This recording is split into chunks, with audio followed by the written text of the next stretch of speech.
Assalamualaikum warahmatullahi taala wabarakatuh. Saya MTD, pemerhati masalah sosial. Saya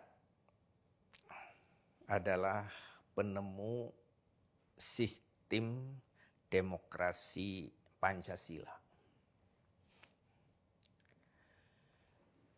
Kita ketahui bersama bahwa pada saat para founding father memutuskan bahwa negara kita adalah negara berdasarkan demokrasi, tapi bukan demokrasi ala barat, tapi demokrasi Pancasila. Hal ini terwujud dalam sila keempat Pancasila. Tapi sayangnya para founding father waktu itu tidak membuat rumusan atau guidance yang dimaksud demokrasi Pancasila itu seperti apa. Untuk itu demokrasi Pancasila sejak pemerintahan pertama sampai dengan sekarang dilaksanakan sesuai dengan situasi dan kondisi. Karena memang tidak ada guidenya demokrasi Pancasila itu seperti apa.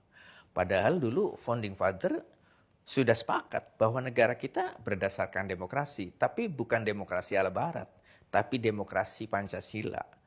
Artinya demokrasi Pancasila itu yang punya ya hanya Indonesia. Karena yang punya dasar negara Pancasila itu hanya Indonesia. Dan saya akhirnya mencoba memperhatikan, mencermati, oh ternyata demokrasi Pancasila itu bisa dilaksanakan tanpa adanya partai. Mungkin orang kaget ya enggak? Apa mungkin demokrasi itu bisa dilaksanakan tanpa adanya partai? Jawabnya sangat mungkin. Cuman memang belum pernah ada yang melaksanakan seperti itu.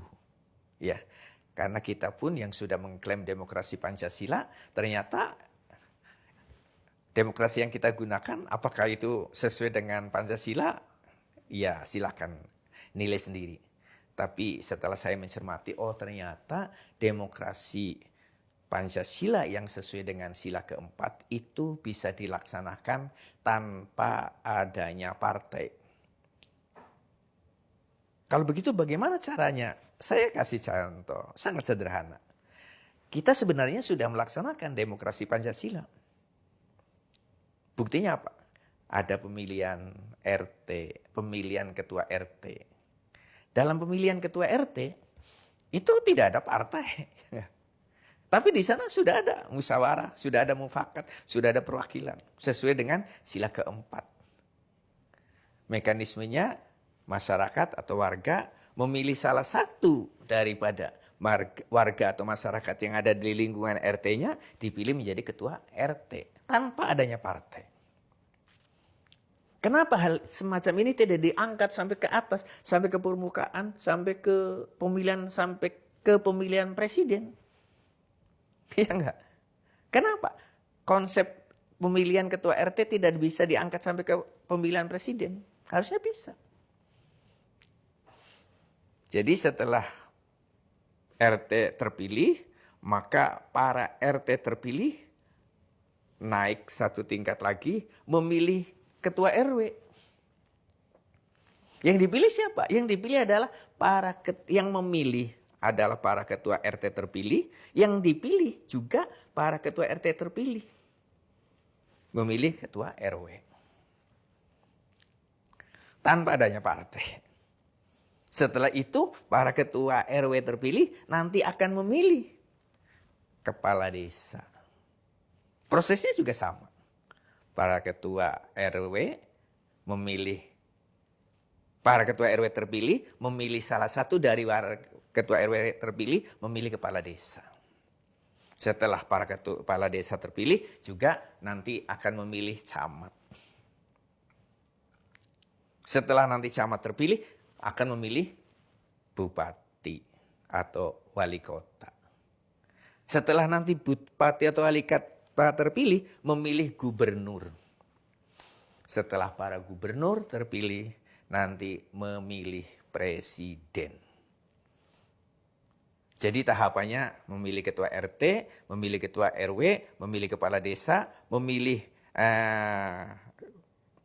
camat, memilih bupati atau wali kota, memilih gubernur, baru memilih presiden.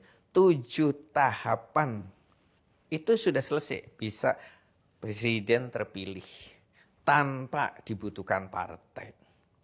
Katakanlah setiap pemilihan itu 1 bulan.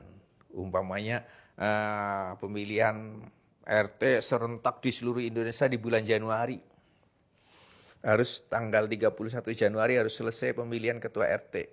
Karena bulan Februarinya akan memilih seluruh Indonesia memilih ketua RW.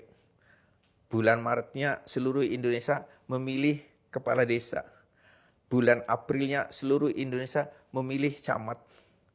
Bulan Mei-nya seluruh Indonesia memilih bupati wali kota.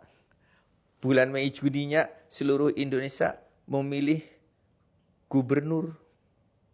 Bulan Julinya seluruh Indonesia para gubernur yang terpilih memilih presiden. 7 tahapan. Kalau dimulai Januari, Februari, Maret, April, Mei, Juni, Juli sudah terpilih itu presiden tanpa adanya partai. Setelah itu nanti presiden terpilih pun tidak perlu membentuk kabinet. Karena apa? Karena kabinetnya, contoh menterinya itu tidak perlu diangkat dari orang partai seperti kalau demokrasi seperti sekarang kan. Menterinya diangkat adalah pejabat tersenior, tertinggi di departemennya masing-masing. Pertanyaannya apakah bisa? Bisa sekali. Contoh, Panglima TNI, Kapolri, itu bukan orang luar. Tapi Panglima TNI adalah pejabat di lingkungan TNI yang paling senior. Kapolri adalah pejabat di lingkungan kepolisian yang paling senior. Begitu juga di departemen-departemen lain. Jadi nanti lebih sederhana. Tidak seperti sekarang. Lah, tapi ini kan baru wacana. Masih memerlukan diskusi yang panjang lebar. Dan nanti pada episode berikutnya kita akan jelaskan supaya lebih detail lagi. Ini baru gambaran di permukaannya saja. Harapannya banyak masukan sehingga ada materi untuk berdiskusi, untuk lebih mematangkan konsep ini. Terima kasih. Wassalamualaikum warahmatullahi taala wabarakatuh.